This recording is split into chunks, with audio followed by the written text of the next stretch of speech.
भगवान गुरुवर विशुद्ध सागर जी महाराज की।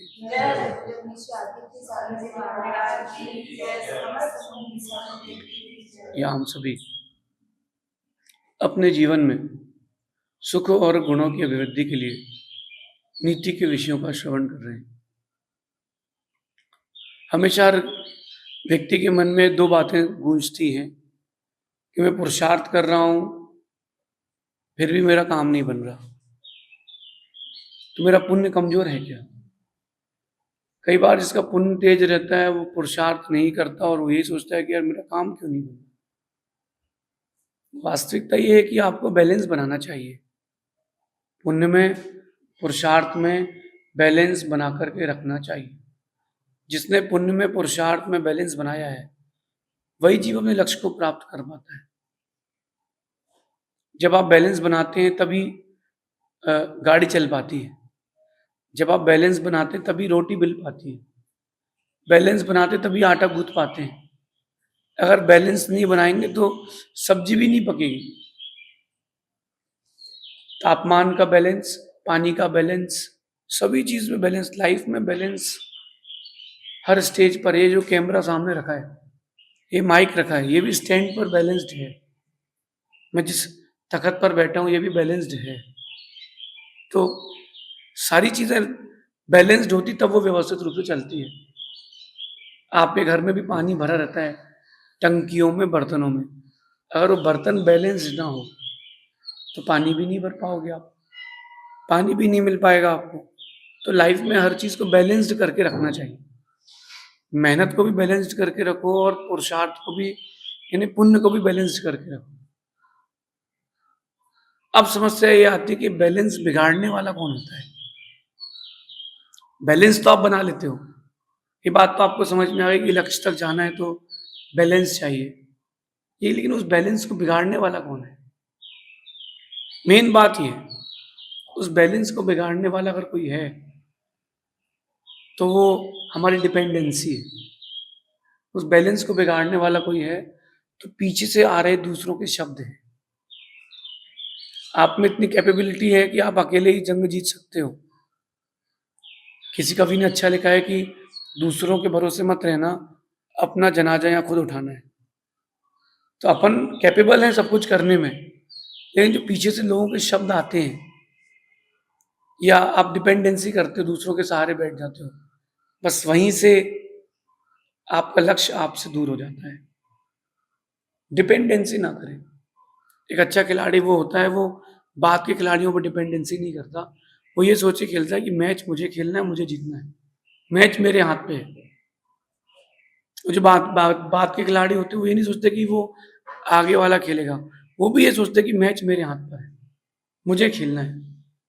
इतनी सी बात अगर समझ में आ जाती है तो आप अपने लक्ष्य को बहुत इजीली प्राप्त कर सकते हैं।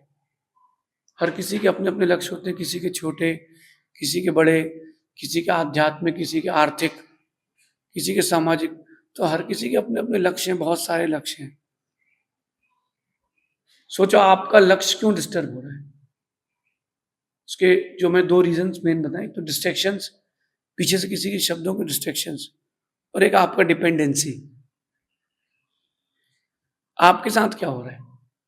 कई बार अपने साथ होता है कि पीछे से कहेगा शब्द हावी हो जाते हैं, परेशान कर देते हैं आपको। तो मेरा मानना है कि जब वो पीछे से शब्द आते हैं आपके पास तो घबराना नहीं चाहिए, क्योंकि जो शब्द कह रहा है वो पीठ के पीछे ही है, सामने तो है नहीं।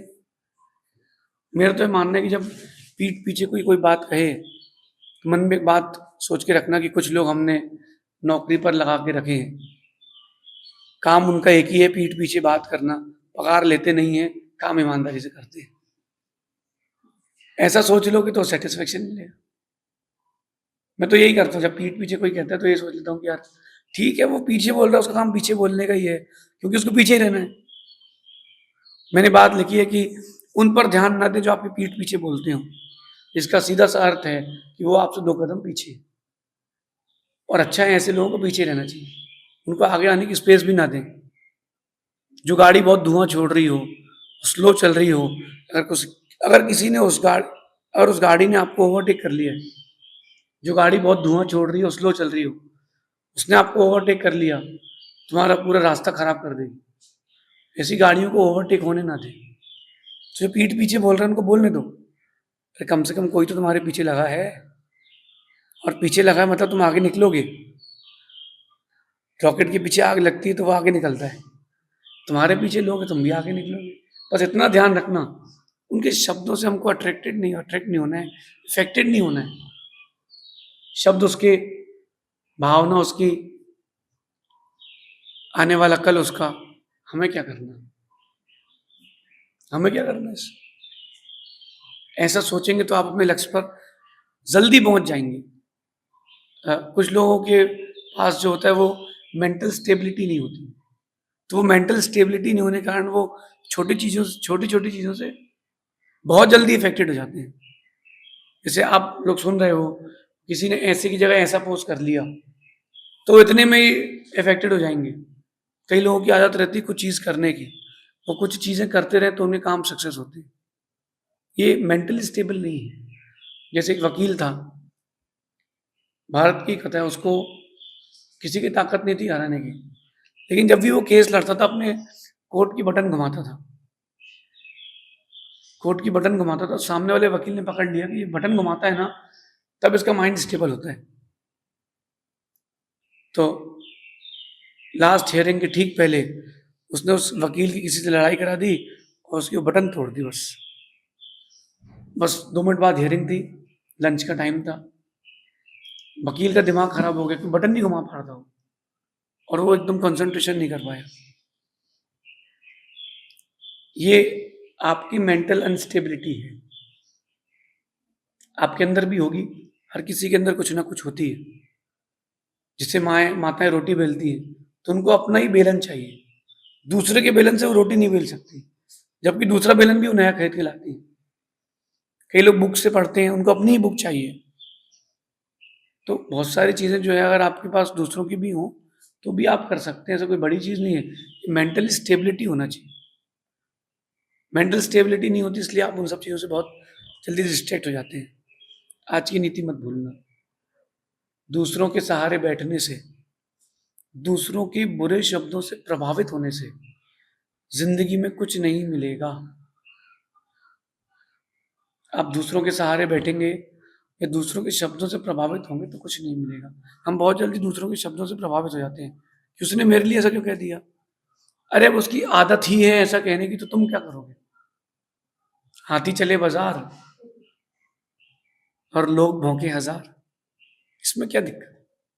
अगर कोई पीठ पीछे कुछ कह भी रहा है या आपके सामने भी कह रहा है तो दिक्कत क्या है? शब्द उसके मुंह उसका, कान तो तुम्हारे हैं, मन तो तुम्हारा है, अंदर क्यों लेके जा रहे हो? आप में से कोई सोच सकता है, हो सकता है बोल रहा हो कि बोले जब वो कोई व्यक्ति कुछ शब्द कहता है ना तो अंदर, डायरेक्ट अंदर तक चले जाते हैं। मानता हूँ शब्दों के घाव गहरे होते हैं, लेकिन ढाल तो हमारे पास होना चाहिए ना। हम दूसरों के शब्दों से प्रभावित क्यों? ओम इग्नोराय नमः, ओम इग्नोराय नमः की ढाल बना के रखे, हमको प्रभावित होना ही नहीं उससे। किसी ने कह दिया कि हम तुमको छोड़ते हैं, तुम्हारे साथ नहीं रह सकते, अच्छी बात है, हम उसके शब्दों से प्रभावित क्यों? ये क्यों सोचे कि वो हमें छोड़ के गया, क्यों गया?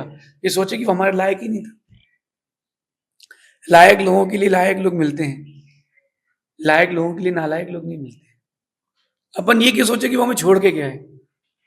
कि अगर किसी बिजनेस की अपॉर्चुनिटी मिली और किसी जॉब की अपॉर्चुनिटी मिली और उसने आपको अपने ऑफिस से फायर कर दिया, ये क्यों सोचे कि उसने हमें निकाल दिया? हम ये क्यों ना सोचें कि वो मेरे लायक नहीं था? लायक लोगों को लायक लोग मिलते हैं, लायक लोगों को लायक चीजें मिलती हैं। आप क्या है, लायक की ना लायक? अगर लायक है तो लायक चीजें मिलेंगी, और जो चीजें छोड़ के जा रही हैं वो आपके लायक नहीं है, यानी वो ना लायक हैं। इतनी सी तो बात है, यही आपके जीवन के लिए बहुत बड़ी चीज बन जाएगी, बहुत बड़ी चीज मिल जाएगी। एक बच्चे ने इंटरव्यू दिया जाकर के कंपनी में, कंपनी में इंटरव्यू दिया उसने और बोला कि सर वो अच्छा इंटरव्यू हुआ, वो कैपेबल था, फास्ट मूविंग उसका दिमाग था। जिसने इंटरव्यू लिया उस एचआर ने पूछा कि what is your email ID? Sir sorry sir मेरे पास ईमेल आईडी नहीं, मैंने बनाई नहीं आज तक। काम ही नहीं पड़ा। बोले भगो इधर से, बाहर निकलो, तुमको ईमेल आईडी बनाना नहीं आती, तुम क्या मेरी कंपनी में जॉब कर पाओगे। बाहर आके ये सोचता है कि इसने मुझे क्यों निकाला, इसलिए निकाला क्योंकि मेरी ईमेल आईडी नहीं है। अरबपति लोगों की ईमेल आईडी नहीं होती, उनके बैंक अकाउंट्स होते हैं। उसने सोच लिया कि मुझे करना है। उसने अपने जेब में हाथ डाला, 100 का नोट था, 100 के नोट से वो 2 किलो सेवफल लेकर के आया, 40-40 रुपए किलो के, 80 रुपए के वो सेवफल लाया, और उसने वो सेवफल जाकर के बाजार में हॉस्पिटल के बाहर बेचना प्रारंभ किया। उसके 2 किलो सेवफल 80 रुपए के लाए थे, 120 के बिके। उसने हिसाब लगाया, 50% का प्रॉफिट हो चुका है, मतलब मेरे 100 के 150 हो जाते अगर मैं 100 इन्वेस्ट करता। उसने अब अगले दिन से और चालू किया, करते करते करते उसने अपनी फूड चेन बनाई। आज की तारीख में उसकी फूड चेन 1 करोड़ रुपए की रॉयल्टी पर जाती है। 1 करोड़ रुपए पहले कैश दो, फिर उसका नाम मिलेगा, 20% आपका प्रॉफिट का है। बिजनेस तुम करोगे, प्रॉफिट बोलेगा। फिर उसने अपनी डायरी पर लिखा कि मेरी ईमेल आईडी इसलिए नहीं थी क्योंकि मैं अरबपति बनना चाहता था। पीछे से किसी के शब्दों ने उसको प्रभावित नहीं किया, उसने उस शब्दों को सीढ़ी बना करके आगे बढ़ने का प्रयास किया। आप लोग क्या करते हो? जहां किसी ने कोई शब्द बोले, उन शब्दों को जंजीर बना करके वहीं बंध के रह जाते हो। छोड़ो तो, क्या करना, शब्द उसके, जिंदगी उसकी, भावना उसकी। हम क्यों दुखी हो? रास्ते में स्पीड ब्रेकर आ जाता है, और जैसे ही रास्ते में स्पीड ब्रेकर आता है तो मैंने देखा है बहुत सारे लोग गाड़ी बंद कर देते हैं और बहुत सारे लोग गाड़ी मंद कर देते हैं। जो गाड़ी मंद करते हैं वो समझदार हैं, स्पीड स्लो और अपने लक्ष्य की ओर। जैसे ही ब्रेकर निकला वापस स्पीड ले ली। बहुत सारे लोग ऐसे भी होते हैं जो गाड़ी बंद कर देते हैं। अब गाड़ी बंद कर दी अगर आपने, तो आपको मैं लायक लोगों की श्रेणी में नहीं लूंगा। आप तो लायक नहीं है, यानी ना लायक है। शब्दों को बुरा मत मानिए, शब्द बहुत अच्छे हैं। बुरे शब्द भी आपको बताते हैं कि मुझे बनना नहीं। दूसरों के शब्दों से इफेक्टेड ना हो। लक्ष्य किसका है? आपका। तो मेहनत भी आप करेंगे, टारगेट आपका है, हार्ड वर्क भी आप करेंगे। गाड़ी आपकी है, रास्ता भी तय आपको करना है, मंजिल आपकी है, सब कुछ हमें ही करना है। क्यों फिर हम दूसरे पर डिपेंडेंट हो? दूसरों के सहारे से क्यों बैठे? हम क्यों दूसरों के सहारे बैठे? हम अपने सहारे चले ना। कई बार किस्मत आपको कहीं और ले जाना चाहती है, लेकिन आपके पास इतनी बुद्धि नहीं होती कि आप उस चीज को समझ पाए। जो मेहनत करेगा वही जीतेगा। सीधी सीधी बात है। मैंने कुछ दिन पहले कहा था कि विरासत में गद्दी मिल सकती है, बुद्धि नहीं। बुद्धि उसी को मिलेगी जो मेहनत करेगा। विरासत की ओर ना जाए, अपनी बुद्धि की ओर जाए, अपने पुरुषार्थ की ओर जाए। डिपेंडेंसी कभी ना रखें दूसरे पर। और जो आपको डिपेंडेंसी रखता हो या आपको छका के रखता हो, ऐसे लोगों से संबंध ना जोड़ें। देखो, एक संबंध माता पिता का है, वो डिपेंडेंसी अलग है। वो जो दोस्तों की, व्यापार में डिपेंडेंसी कर रखते हैं, पैसा होने पर भी पैसा नहीं देते, देते हैं कल देखेंगे, बताते हैं परसों बताएंगे। ऐसे जो लोग होते हैं ये बहुत, मुझे लगता है कि ये मगरमच्छ जैसे है। स्वयं पानी में रहेंगे, दूसरों को रहने देंगे नहीं, डर के रहेंगे, डरा के रहेंगे। इसलिए इस बात को बड़ा गंभीरता से समझना। जो मेहनत करेगा वो जीतेगा। लक्ष्य किसका है? हमारा। तो हमें ही मेहनत करना है। अच्छा, आप लोगों में से ज्यादातर लोगों को जीवन में शांति की इच्छा है, सुख की इच्छा नहीं। सुख बड़ी चीज नहीं, शांति बड़ी चीज है। तो शांति का लक्ष्य किसका है? हमारा। तो उसके लिए भी दौड़ेंगे भी हम ही, पुरुषार्थ हम करेंगे, चीजें भी हमें मिलेंगी। अगर आपकी हीरे की खदान है और आपने खदान की चाबी दे दी किसान को कि जा बेटा तू खोदेगा, तो हीरा किसको मिलेगा? लेके भाग जाएगा। वहां खड़े होना पड़ेगा आपको किसान के साथ, एक मिट्टी के दाने को चेक करना पड़ेगा आपको ही, क्योंकि हीरा आपको चाहिए। हीरा किसको चाहिए? क्रिकेट देखा होगा आप लोगों ने, एक टीम के खिलाड़ी दूसरी टीम के खिलाड़ी को हुटिंग करते हैं। ये ऑस्ट्रेलिया वाले बहुत ज्यादा करते थे, वो माइंड डिस्ट्रैक्ट करते थे। तब मैंने एक चीज देखी कि जो सचिन तेंदुलकर था, अगर कोई बॉल बीट हो जाती थी तो वो स्टंप से छोड़ करके क्रीज से बाहर चला जाता था ग्राउंड पर।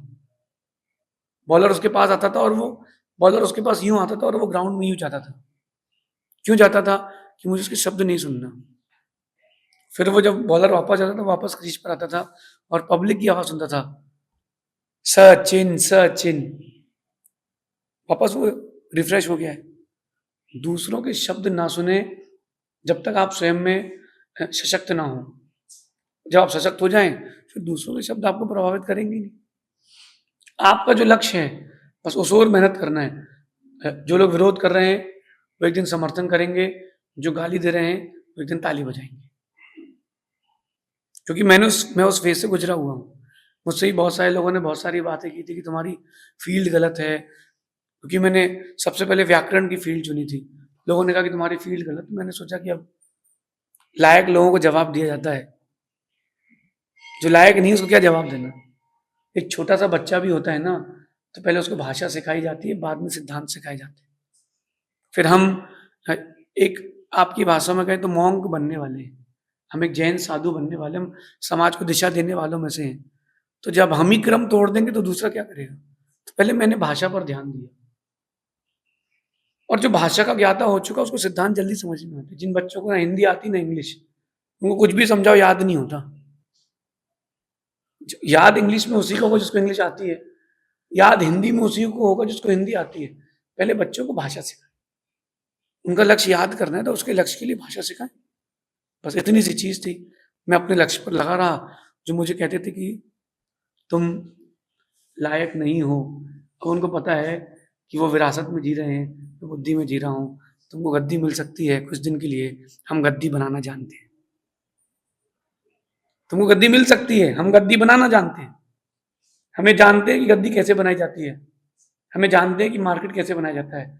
तुम मौसम में जीते हो, हम मौसम बदलना जानते हैं। तुम दूसरों के सहारे जीते हो, हम दूसरों को सहारा देना जानते हैं। ये बात तब आएगी आपके अंदर जब आप अपने लक्ष्य पर रहेंगे। Consistency, no dependency. कोई किसी का सहारा लेने की जरूरत नहीं है। हाँ, बड़े काम हो तो सहारा लेना जरूरी होता है, लेकिन कोई ना दे तो कोई बात नहीं, अपन सेल्फ डिपेंड होकर ही चलेंगे। क्योंकि दूसरों पर डिपेंडेंसी करो ना तो बड़ा दुख होता है, क्योंकि फिर लोग उम्मीद करते हो आप, और लोग मदद नहीं करते। आपने जिस चीज की मदद की होगी अशुभ के समय में उनकी उनके, तब आप उनसे मदद मांगने जाते हो और वही हाथ खड़े कर लेते हैं। फिर वहीं से द्वेष, विध्वंस, संक्लेशता, डिप्रेशन चालू होता है कि हमने तो बहुत कुछ किया, लोगों ने हमें ध्यान ही नहीं दिया। अरे उसने सही किया, उसने तुमको पाठ दिया है कि अपने काम से काम रखो। दूसरों की जितनी सहायता करोगे उतनी तुम्हारी लायकी घटेगी। कोई मांगने आए मदद, उसकी खूब मदद करना, लेकिन कोई मांगने ना आए चढ़ के चल के मत जाना। Wait and watch. अपनी कीमत बढ़ाना सीखो। जितने दिन अंदर रहोगे उतनी कीमत बढ़ेगी। जमीन के अंदर जितने दिन बीत रहते उतनी कीमत बढ़ती है। दूसरों के सहारे बैठोगे तो कुछ नहीं मिलेगा, दूसरों के शब्दों से प्रभावित होगे कुछ नहीं मिलेगा। जब कोई कोई शब्द कहे तो उन पर ध्यान न दें। यही सोचना कि वो जो पीठ के पीछे कह रहे हैं, इसका सीधा सा मतलब यही है कि वो तुमसे 2 कदम पीछे हैं। ऐसा इस नीति का चिंतन करना तो आप लोग भी ऊंचाइयां प्राप्त करेंगे, शेष आगे देखेंगे। भगवान महावीर स्वामी की जय।